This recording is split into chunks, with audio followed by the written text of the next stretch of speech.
Welcome to NVL Travel Documentary.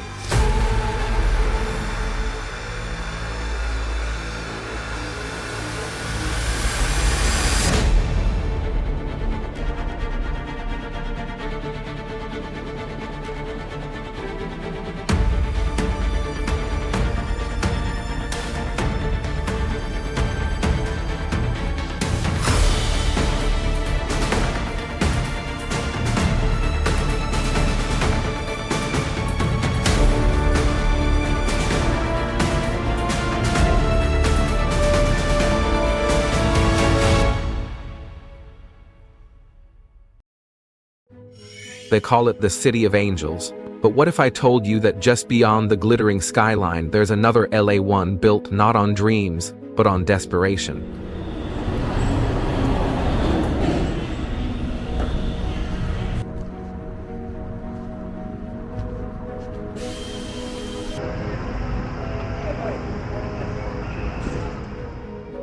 Where a growing number of middle-class families are sleeping in their where billion-dollar real estate sits empty, while over 70,000 people live on the streets.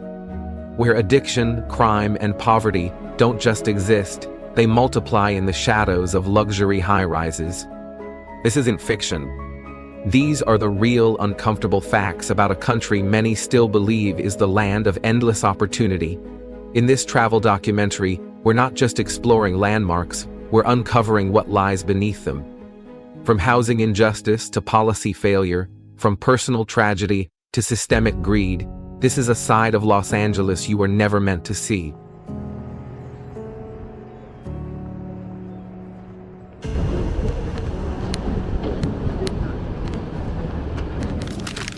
Number 1. From Dreamland to Divide, the Los Angeles Paradox. Los Angeles, once hailed as the land of dreams, now teetering on the edge of a nightmare. Decades ago, this city stood as a beacon of hope, a place where hard-working families could chase opportunity, land solid jobs, and find a decent home without selling their soul. For many, LA was the promised land, glowing with golden sunsets and golden chances. But today, that dream feels like a fading photograph. Los Angeles has become a battleground of extremes, where the line between wealth and poverty isn't just visible, it's blinding. On one side, luxury penthouses stretch skyward, housing tech elites and entertainment gogols. On the other, tents line the sidewalks, makeshift homes for thousands who once had steady paychecks and place to live. It's heartbreaking, but it's real.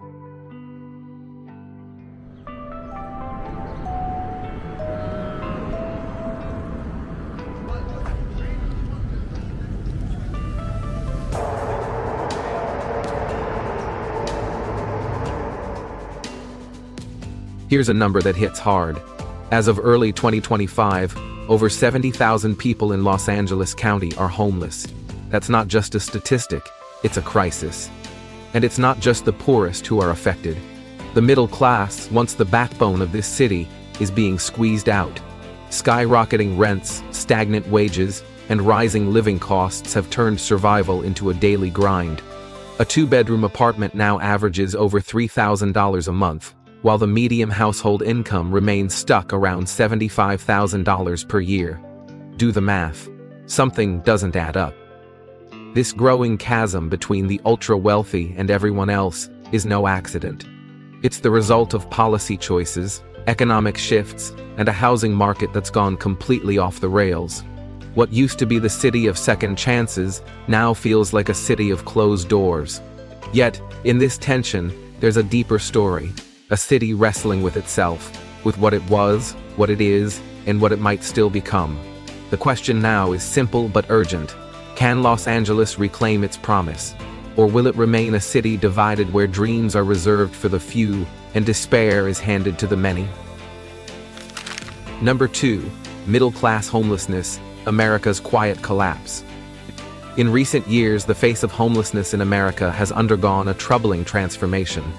Once primarily associated with individuals facing extreme poverty, the crisis now increasingly engulfs the middle class. As of 2025, the United States has witnessed a significant surge in homelessness, with approximately 701,480 individuals experiencing homelessness, a staggering 18% increase from the previous year and a 33% rise since 2020. This escalating crisis no longer spares professions traditionally viewed as stable. Teachers, nurses, and office workers, individuals who once comfortably owned homes, are now finding themselves without shelter. The soaring cost of living, coupled with stagnant wages, has eroded their financial security, pushing them toward the precipice of homelessness.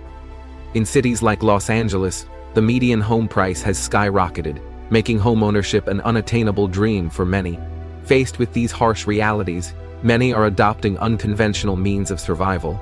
Some have turned their vehicles into makeshift homes, seeking refuge in parking lots or quiet streets. Others find temporary solace in low-cost motels, stretching their limited resources to secure a few nights' stay. Couch surfing has also become a common recourse, with individuals relying on the goodwill of friends and family for a place to sleep. These adaptive strategies, while providing immediate relief, underscore the severity of the housing crisis gripping the nation. The rise in middle-class homelessness is not merely a series of isolated incidents, but a glaring symptom of systemic failures. The widening chasm between escalating housing costs and stagnant incomes has ensnared even those who once felt secure. Addressing this crisis demands comprehensive policy interventions, including substantial investments in affordable housing and initiatives aimed at bridging the income housing cost.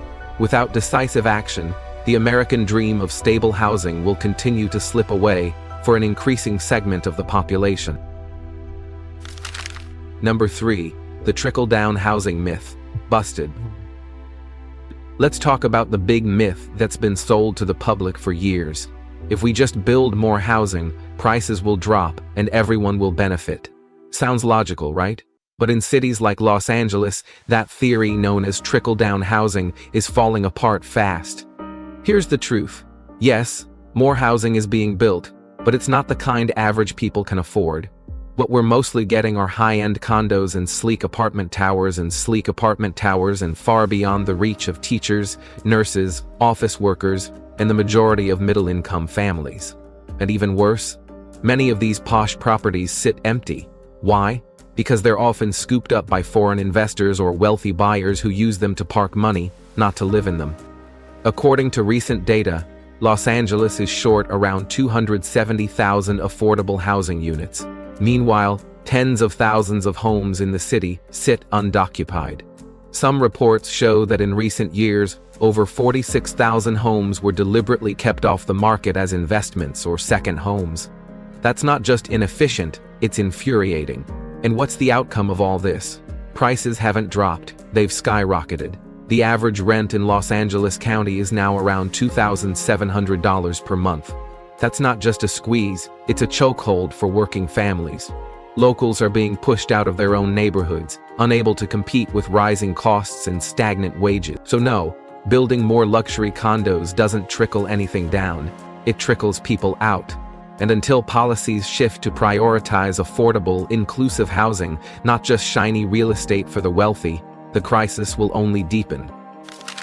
Number 4. Homes for profit. The new housing hustle.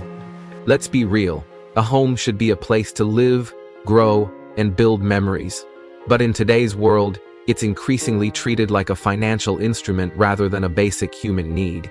Real estate has become financialized, and homes are being snapped up not by families, but by investment funds, REITs, real estate investment trusts, foreign inventors, and speculators. Their goal? Not to live in them, but to flip them for profit or rent them out at sky-high prices. This frenzy fuels artificial scarcity, making it seem like there aren't enough homes available. The result? Home prices that feel like they're shot out of a cannon. As of early 2025, the average home price in many urban areas has surged over 70% compared to pre-pandemic levels. But it doesn't stop there. The rise of short-term rental platforms like Airbnb has added fuel to the fire. Across major cities, entire apartment blocks are being converted into mini hotels. While that's great for tourists, it tears apart the fabric of local communities. Instead of neighbors you know by name, you're surrounded by a revolving door of strangers. And here's the kicker. These conversions drastically reduce the supply of long-term rentals. For instance, in cities like New York and Barcelona, studies show that over 20% of available housing units in some neighborhoods. So what happens next? Communities become ghost towns. Locals get priced out. The dream of home ownership fades into a mirage. What used to be a symbol of stability has now turned into a playground for profit. And until we rethink the way we value housing, not just as an asset but as a right, the gap between those with homes and those without will only grow wider. Number 5. Legal evictions. Real exploitation. Imagine paying your rent on time every month, keeping the place in good shape, being a model tenant, and still getting kicked out. Sounds unfair, right?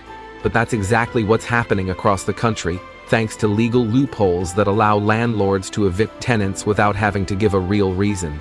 These so-called no-fault evictions are becoming more common, especially in high-demand areas. The goal? Push current tenants out so they can jack up the rent for someone new. In cities like San Francisco and Los Angeles, no-fault evictions rose by over 40% between 2020 and early 2025. And then there's the infamous Ellis Act, a law that was originally created to let small landlords retire and exit the rental business. Sounds reasonable, right? But here's the twist. It's being exploited. Landlords now use it to evict entire buildings full of tenants under the pretense of getting out of the business, only to turn around and sell the units as condos or re-rent them at double the price.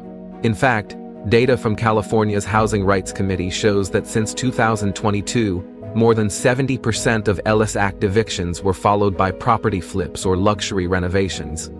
So why should you care? Because this isn't just about one landlord or one building. This is a wide Scottish reality, a quiet war on affordable housing, legal on paper, but devastating in practice. Families are displaced, communities shattered, and rents keep climbing into the stratosphere. It's like musical chairs, but with people's homes, and when the music stops, someone always ends up on the street. Until laws catch up with these tactics, renters are stuck in a game they didn't sign up for. A home should be a place of peace, not a ticking clock waiting for the next eviction notice. Number 6. Rising costs, stagnant wages, the everyday struggle. Let's get real for a moment. Living in Los Angeles these days feels less like chasing the American dream and more like trying to stay afloat in a rising tide. The cost of living? It's skyrocketing. Meanwhile, income? Barely moving. That gap? It's the silent stressor keeping millions awake at night. First, let's talk housing. Buying a home in LA isn't just tough, it's borderline impossible for the average worker. As of early 2025, the average home price in Los Angeles has climbed to about $1 million. That's nearly 3 times more than the national average, which currently sits at around $380,000. In other words, what gets you a spacious house in Texas might only buy you a tiny fixer-upper in LA. And if you're renting, brace yourself. A standard 2-bedroom apartment now costs about $3,070 per month. To compare, the national average rent for the same space is roughly $1,870. That's a difference of more than $1,200 every single month. And no, you're not getting gold-plated walls for that price, just basic shelter. Now here's where it stings even more. Wages haven't caught up. Sure, the minimum wage in California is one of the highest in the country, at $16 per hour. But let's break it down. To afford that 2-bedroom apartment alone, a person would need to work around 190 hours a month just to cover rent. That's almost 48 hours a week, with zero room left for food, healthcare, transportation, or any emergency. And let's be honest, who's only dealing with rent these days? That's why more and more folks are holding down 2 or even 3 jobs just to scrape by. Imagine working a morning shift at a coffee shop, running deliveries in the afternoon, and clocking into a night gig, only to still feel like you're running on empty at the end of the month. It's not just exhausting, it's unsustainable. Now let's zoom out and look at other daily expenses, because the squeeze doesn't stop at housing. Grocery prices in LA are 17% higher than the national average. You walk into the store with $50 and walk out with maybe 2 bags. Gas? Forget about it. Prices at the pump are 30 to 40% higher than most of the country. That quick trip across town, it adds up fast. Healthcare isn't any kinder. Medical services in California are up about 7% compared to other states. And that's before you even factor in insurance costs or surprise bills. And don't even get started on utilities, water, electricity, internet. They're all part of a monthly expense list that feels like it's growing arms and legs. Transportation costs also rank among the highest in the nation. Whether you're taking the bus, the metro, or driving your own car, it's all expensive. Parking fees, toll roads, car insurance, it's like paying to exist in motion. All of this paints a tough picture. Prices are climbing like a rocket, but wages are crawling like a turtle. And for many people living in LA, it's like they're stuck in a financial treadmill, working harder and harder, but never really getting ahead. It's not just numbers on a page, it's the daily lived reality of millions of hardworking people. So when someone says, just work harder, remember this: people are already working as hard as they can. What they need isn't more hustle, they need a system that actually makes sense. Because right now, the math just doesn't add up. Number 7, crisis for sale, profiting from disaster. Now let's talk about something that really hits a nerve: how some people take advantage when others are at their lowest. After the devastating wildfires that swept through California in 2024, more than 275,000 people lost their homes. Families were displaced, children were sleeping in cars. It was a crisis of unimaginable scale. But just when the community needed support the most, something ugly surfaced: price gouging. Instead of opening their doors or showing compassion, some landlords saw dollar signs. Take Santa Monica, for example. One 5-bedroom home previously renting for $12,500 per month suddenly shot up to a jaw-dropping $28,000. That's not just a rent hike, it's highway robbery disguised as housing. Over in Woodland Hills, it was the same story. A modest 2-bedroom home went from $3,900 to $5,900, nearly $2,000 more each month, overnight. All of this while people were desperately looking for shelter, trying to rebuild their lives from ashes. Here's the thing: California has laws against this. Rent increases during emergencies are supposed to be capped at 10%. But laws are only as strong as their enforcement, and in this case, enforcement was weak. Loopholes were exploited, complaints piled up, and yet many of these landlords faced no real consequences. It's like watching someone kick a person while they're already down, and then walk away scot-free. This isn't just about numbers, it's about humanity, it's about ethics. When disaster strikes, a community should pull together, not tear each other apart for profit. The sad reality is, in times of crisis, the cracks in the system don't just show, they split wide open. And unless we call it out, this kind of exploitation will keep happening, again and again. Number 8. The breakdown of community, middle class no more. And here's where it all starts to unravel. Not just wallets, but the very fabric of society.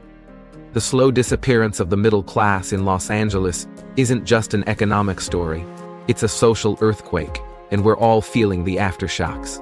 For decades, the middle class has been the backbone of this city, the steady heartbeat that kept LA alive.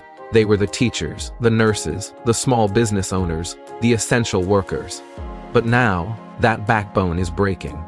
The cost of living keeps rising, wages stay frozen, and that once stable group, they're falling through the cracks. And when the middle class disappears, so does society's safety net, the invisible cushion that you can see the ripple effects everywhere. In schools, the number of homeless students has been rising at an alarming rate. As of early 2025, Los Angeles Unified School District reported over 28,000 students without stable housing. That's not just a statistic, that's thousands of children trying to learn math while living in cars or shelters. It's heartbreaking, and it's real. In hospitals, the emotional toll is showing up loud and clear. Doctors and nurses are reporting a surge in patients suffering from stress illnesses, Everything from anxiety attacks to high blood pressure, migraines, and even heart issues. The root cause? Financial strain. People aren't just struggling to make ends meet, they're getting physically sick from the pressure. Meanwhile, communities are being torn apart. Longtime residents are being priced out of their own neighborhoods. Friends and families are scattered across different cities, sometimes different states, just to afford a decent life. Places that once had a strong sense of identity, culture, and connection now feel hollow, like shells of what they used to be. And that brings us to the painful truth. Los Angeles is losing itself. The city that once symbolized dreams, creativity, and opportunity is starting to feel like a gated playground for the wealthy, while everyone else is just trying to hang on. The City of Angels was built on the idea that anyone could make it here, but that dream is fading fast, buried under bills, burnout, and broken systems. So the question we have to ask now is simple but urgent. Who gets to live in LA, and who gets left behind?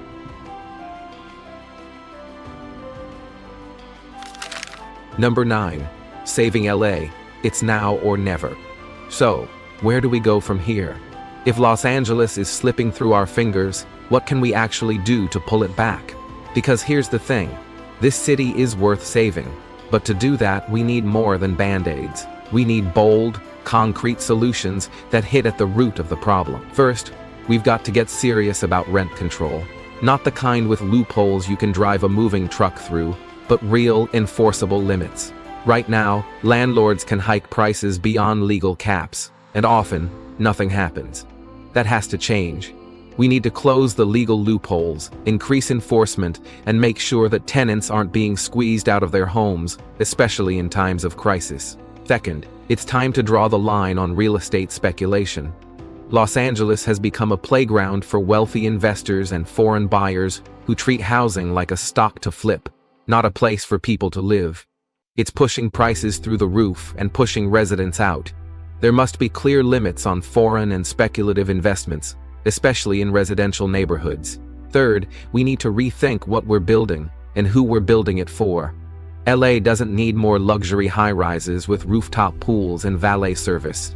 What it needs is truly affordable housing, homes that working families, single parents, teachers, and young professionals can actually afford.